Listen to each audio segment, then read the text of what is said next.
Yeah, well, the Democratic Party for a very long time, not just this election cycle, has been doing a lot of active outreach around the South Asians, around the API in general, and will continue to do it. I mean, what we know in particular when you're talking about the South Asian community, we're talking about the Indian community more specifically, it is a growing community in the United States in terms of its voting bloc, in terms of its participation, and I think the party knows that and knows that this is part of our collective community, and there needs to be outreach and inclusion.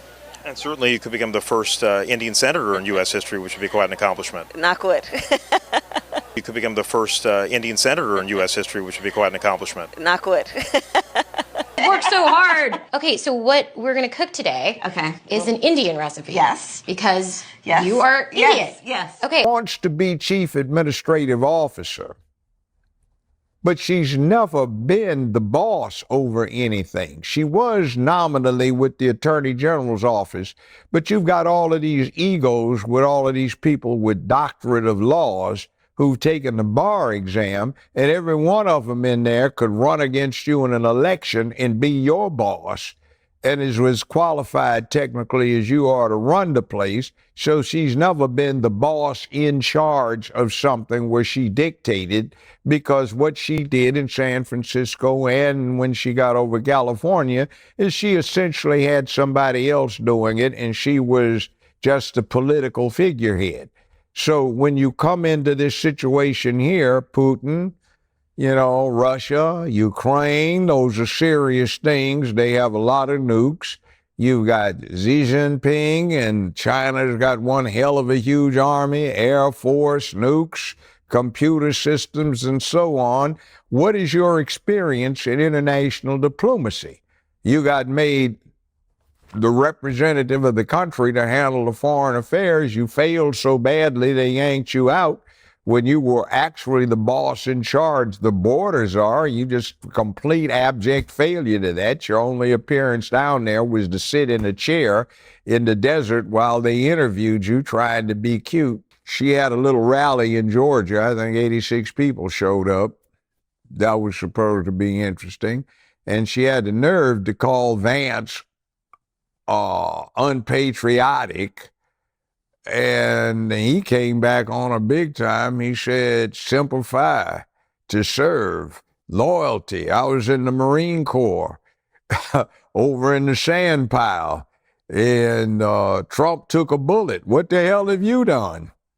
And you want to call somebody out on the subject. See, it's hypocrisy. But you see, I did this because I did what I did, and that's what I did, which is because that's why I did it.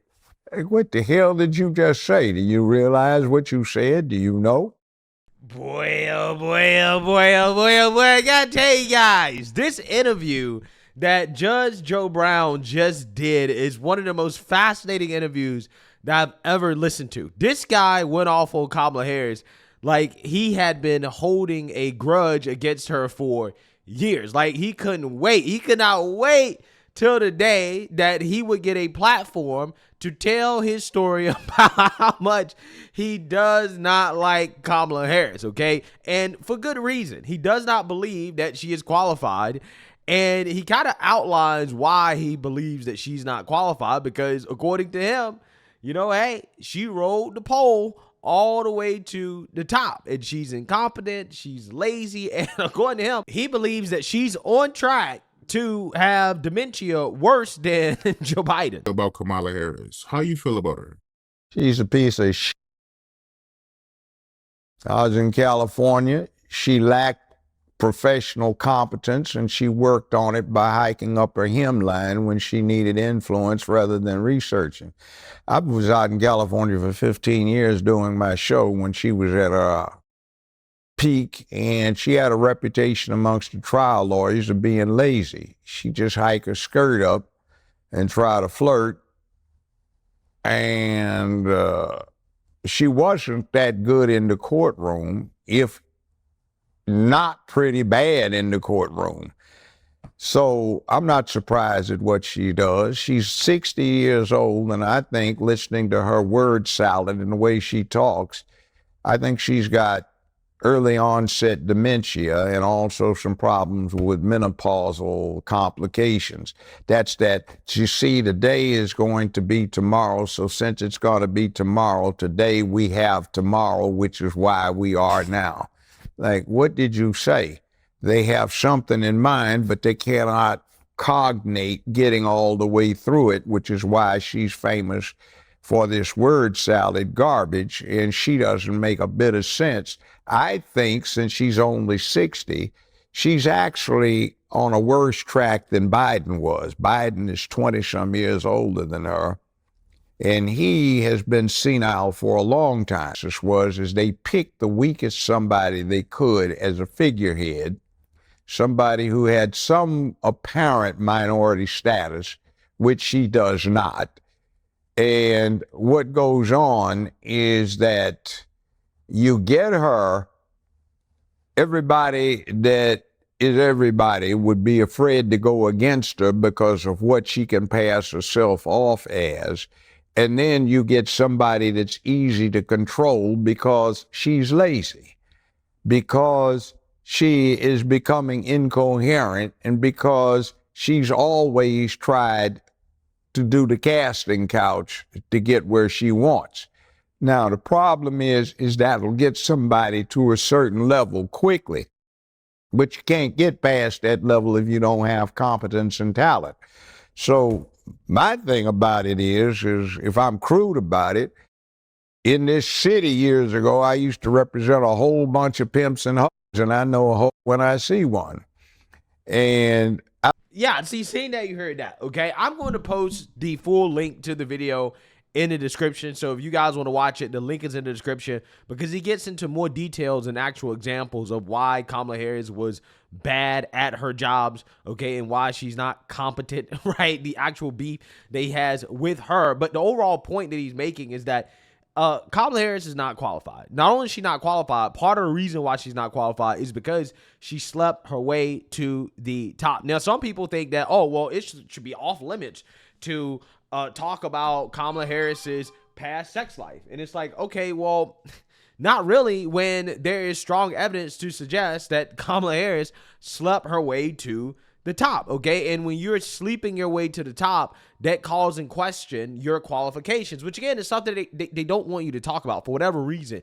The media really does not want you to talk about if Kamala Harris is actually competent, because just remember, over a year ago, okay, Democrats struggled to endorse Kamala Harris as vice president. There were talks about how Kamala Harris's staff, a ton of them are being fired because she sucks at managing her own staff. Okay, she can't manage a campaign. She can't manage a staff. There's a lot of turmoil going on behind closed doors. Her and Biden don't really get along like that. And they might take Kamala Harris off the ticket, right? She was subject to rumors that she may be removed as vice president. That's how bad she was. Again, but the mainstream media, they don't want to talk about that part of it. And why is it that nobody had confidence in her a year ago, but now all of a sudden she is the best thing since sliced bread? But again, the reality is that when you look at Kamala Harris's career, particularly the start of her career, right, it all starts to kind of make sense in regards to why Democrats really don't believe in her. Because again, she got her start dating Willie Brown, okay, one of the most powerful politicians in California, in San Francisco, for sure. She was basically given the keys to very wealthy, powerful circles in San Francisco politics, in which she was able to secure position where she made a lot of money, a lot of connections, until Willie Brown decided to throw her away like a used condom after he became mayor, in which, you know, all of a sudden he decided it wasn't a good look to be running around with his mistress, who is helping him cheat on his wife, right? Engaged in an affair. But, you know, he was still helping her out behind the scenes until she became DA. So, again, when you look at just the start of her career in general, okay, you already kind of know, all right, well, again, did this woman actually really earn it? Okay, for all these people that want to talk about Kamala Harris's qualifications and how you can't call her a DEI hire or whatever, right? Again, when they talk about her most prominent positions, they never give any specifics about how she did a good job in her most prominent positions. Again, they definitely can't talk about vice president. She hasn't done anything. Okay, so when you look at Attorney General of California or District Attorney, again, they don't really say much about what she actually really did, because if you look into what Kamala Harris actually did and how she was running things, it really doesn't sound too good. Great leaders ignite a spark inside their staff. It's why Primetime's movement's so strong. The key is to challenge your employees without belittling them. You give them a purpose, create an environment where people want to show up for work. So when we learned that 92% of Kamala's staff quit, it raised red flags. How could she lead millions of Americans if she can't even lead 50? Gil Duran, who worked for Kamala when she was Attorney General of California, said the experience was unbearable. She was, quote, impossible to manage and took out all of her stress on her staff, usually women and lower-level employees. Gil quit just 5 months into the job. Last straw, Kamala skipped out on a briefing and went berserk on a staff member to the point of tears because she was unprepared. And that tracks with what an unnamed White House staffer told the author, Chris Whipple, in his book, The Fight of His Life. They told him Kamala, quote, refused to do the kind of preparation that you need to do before going public on a hardcore policy matter. And then she became incensed and outraged when things wouldn't go the way she thought they were supposed to go. Even the interns weren't safe from Kamala's ire. Terry McKeeter, whose son spent months in Kamala's Attorney General's office, said she turned his kid's internship into a summer from hell. He says the interns were told to stand and say, "Good morning, General," when Kamala walked into the room. And they were told to never, ever address Kamala or even look her in the eyes. That privilege is for senior staff only. Kamala also had a filthy mouth and never met with the interns because staffers were too afraid to introduce them. Probably for the best. Look, everybody's had a bad boss at one point or the other, but usually that boss doesn't become president. If 92% of a company's workforce quit, would you keep the CEO? So why would we make Kamala America's CEO? But another part of the interview I want to focus on, I think is pretty hilarious, is when Judge Joe Brown claims that he knows that she is not black, that she is actually just Indian, right? She's of Indian origin from Jamaica. This is what he says. So it's like that was not a good professional performance. And then she was everybody's favorite Hindu Indian prosecutor and attorney general and senator, and now she becomes black. But, you know, I met her daddy, fine gentleman, Professor Harris. And the problem with her being black is Professor Harris says he's Caucasian, mixed Irish and Hindu. He doesn't have any black ancestors, but his Irish ancestors owned a lot of slaves in Jamaica and had them to work on plantation. So if mama is on the birth certificate listed as a Caucasian, daddy says he's a Caucasian Hindu and has no black ancestors, how did she get to be black?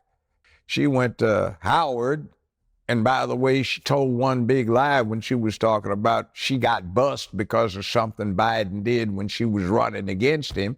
Well, the yearbook that she put out there that you can still get online from her high school in Canada shows she went from kindergarten through 12th grade in Canada, never went to school in the United States of America. And the birth certificate that she has is interesting because the confusion comes from a mistake. On the birth certificate, it lists the mother's race as Caucasian, national origin India, and religion Hindu. For the father, it does not list national origin. It does not list religion. It does not list anything about that, but where it says race, they put national origin in Jamaica by mistake. Now, if you've ever been to Jamaica and you go over to St. Elizabeth Parish, you see all the high, bright, and white that live in Jamaica. So if you go over there, you see people from Hong Kong, Singapore, New Zealand, Australia, Kenya, South Africa, you name it. It's part of the British Commonwealth, and nobody needed a passport, and you could just go in and out.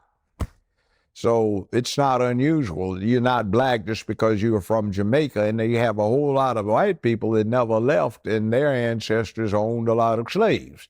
The Maroons went up into the hill country and got themselves free back in the 1840s, but, you know, other than that, it is what it is in Jamaica. So just because you're from that country does not mean you are of the black race. So the problem is why don't you go get your daddy to give you an affidavit that you have a black ancestor? And since the only possible claim you have is through your great-grandmother, who he says was a Hindu house servant, that just happens to be swarthy, where'd you get your blackness from? See, you're faking it again. And I say this after 50 years of experience, the worst human beings you will ever find are career prosecutors. Yeah, so you see that, you heard that. Now, personally, I don't know, and I really don't care if Kamala Harris is black. It's just, unfortunately, in today's politics, there are people that do care because Kamala Harris is essentially campaigning on blackness, right? I mean, if you guys listen to her rally today in Atlanta, it basically sounds as if she's trying to appeal to black people by pretending as if she had the stereotypical black experience growing up, even though it appears to me that she didn't. I didn't even know that she had went to high school in Canada, right? This is something that is not really mentioned in any of her biographies or anything like that. And it just kind of came up that, hey, this woman went to high school in Canada, right? So she hasn't even lived in the United States her whole life, okay? And also, if you look at some of her photos of her growing up, seems to be to me that, you know, hey, she had more of an Indian experience growing up, right? And again, this is why I think it's just so hilarious, really, that you have all these people who are rallying around Kamala because she's a so-called black woman, but I have not seen any proof of evidence that she actually has the lived experience of a so-called black woman, okay? Or that, you know, she in any way grew up in an environment that you would consider to be stereotypically black American, right? I just haven't seen it, okay? I'm not sure how you go from cooking curry to washing collard greens in a bathtub, which is what Kamala Harris alleges that she does. I'm pretty sure Kamala Harris probably had black friends growing up, and she probably went to a black university, and she took all of the stereotypical things about black people in America, and she kind of applied them to herself, right? And I'm not surprised because this is kind of how, you know, a lot of mixed people are, right? When you have mixed race, you're kind of confused about your identity in regards to what you're supposed to be. Am I supposed to be more this or be more that? And again, this is why you see a lot of the so-called, you know, woke activists. A lot of them are light skinned, right? A lot of them are mixed, okay? And one of the reasons why they're so loud and proud about their blackness, even though they're probably not mostly black, is because they feel the need to prove themselves, right? So Kamala Harris seems like the type of character that has adopted some of these stereotypes of black America and kind of molded herself to fit this caricature of what a black woman is supposed to be, and this is what she uses in order to get ahead in politics. And you all helped us win in 2020, and we're going to do it again in 2024. Yes, we will. Yes, we will. So let's get right, Marlon. So I know how to make a mean pot of greens. In fact, people used to ask me to make greens for them for Christmas. One year, I had so many that I had to wash that we ended up washing them in the bathtub. So I am not playing around. So what you got? Growing up, Kwanzaa was always a special time. We came together with generations of friends and family and neighbors. There were never enough chairs, so my sister and I and the other children would often sit on the floor. And together we lit the candles of the Kinara, and then the elders would talk about how Kwanzaa is a time to celebrate culture, community, and family. And they, of course, taught us about the 7 principles. My favorite principle was always the second, Kujichagulia, self-determination, the power to design your own life and determine your own future. And it is a deeply American principle, one that guides me every day as vice president. Okay, because being a black woman, that definitely has more political capital than being an Asian woman, okay? And especially on the national stage, because the black vote seems to be more relevant and more talked about than the so-called Asian vote, right? So, you know, to me, she just seems like a political chameleon, right? She seems like one of these people that is extremely fake on the surface. And it just really blows my mind that a lot of people aren't seeing through this, that you have so many of these people that are rallying around Kamala Harris simply because she is black. And to me, it's very obvious that she may be racially black, okay? She might have some in her, okay? I'm pretty sure everybody has a little bit in them, okay? But in terms of her actual lived experience growing up, I'm not entirely sure how you can make the argument that she is black, okay? But hey, you know, who am I to say that she is or she isn't? All I know is that Judge Joe Brown is saying, based off what her father told him, okay, that his ancestry is Irish and Indian, right? That her father is actually an Indian, okay? And he needs to come out with an affidavit testifying to having so-called African or black ancestry, because, you know, apparently there are questions about that. All I know is that I think that a lot of these conversations are pretty silly, but I do think that Kamala Harris and the evolution of her as a character is fascinating, because as you can see, she kind of evolves into what she needs to be at the time, and that's what's happening right now. Notice how the liberal media is now saying, oh, no, she's actually a moderate, right? She's not really a progressive. She's a moderate. She's a prosecutor. Therefore, it's impossible for her to be the person that she was during the 2019 primaries, okay? And for the 2019 primary, she was known as an Asian senator, right? And then when she decided to run for president, now all of a sudden she's black. So, you know what I'm saying? Like, again, these people, a lot of these politicians, they're fake. It's just a damn shame that, you know, the typical person can't see through it. But hey, you know, these politicians do this because they believe that people are stupid. And if you're one of these people that are voting for Kamala Harris because she's black, even though there are a lot of reasonable questions about whether or not she's actually black, again, you are one of the stupid people that she is targeting. So, hey, let me know what you guys think. Make sure you like, comment, and subscribe. Most importantly, share a black conservative perspective. Peace.